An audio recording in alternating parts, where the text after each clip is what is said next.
When you add the victory of the Chinese Communist Party in the Chinese Civil War, it's really no surprise that the People's Republic of China entered into such a close alliance, economic as well as otherwise, into what was now officially called the Elder Soviet Brother. The alliance of 1950 built on the nationalist experience, but it was a logical extension of decades of relations between the Chinese Communist Party and Moscow. Domestically, for most of its first decade, the People's Republic was a more attentive student of Soviet models in state building, for example, in the construction of its political, legal, educational, and cultural systems, than ever the Chinese Communist Party had been of the Comintern and its approaches to revolution before 1949. The new PRC set up domestic political arrangements, for example, in which Soviet models were everywhere. Mao and his colleagues followed, sometimes against their own judgment, Stalin's suggestion that the People's Republic needed a coalition government as an initial facade for party dictatorship. It needed elections, sham elections to be sure, to the People's Consultative Conference. Stalin told Mao, you need to have elections, otherwise people will think you have seized power by force. That didn't bother Mao, but he had elections, at least of a sort, to the Political Consultative Conference.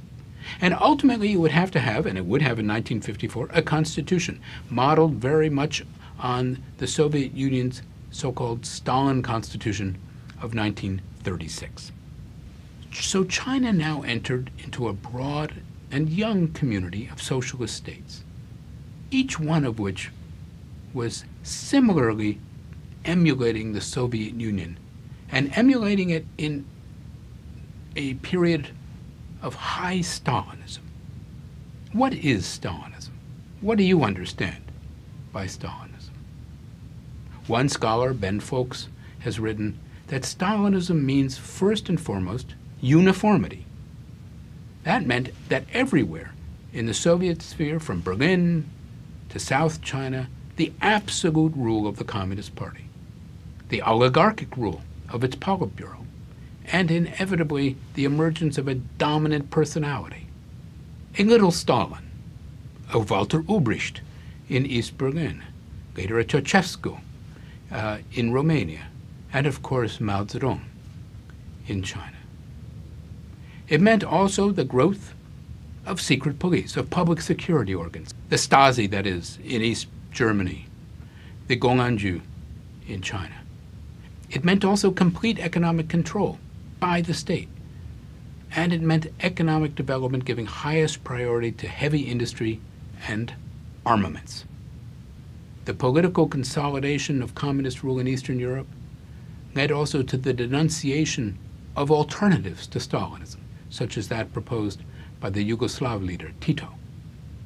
Throughout Eastern Europe, the establishment of command economies rushed forward with the nationalization of industry, the collectivization of agriculture, the destruction of private commerce.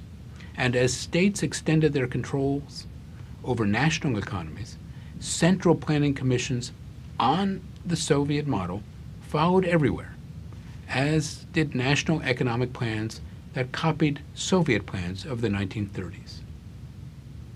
A new organization was born in Europe with the task of coordinating all of this, the Council of Mutual Economic Assistance, or Comecon, established in 1949, the year of the birth of the People's Republic.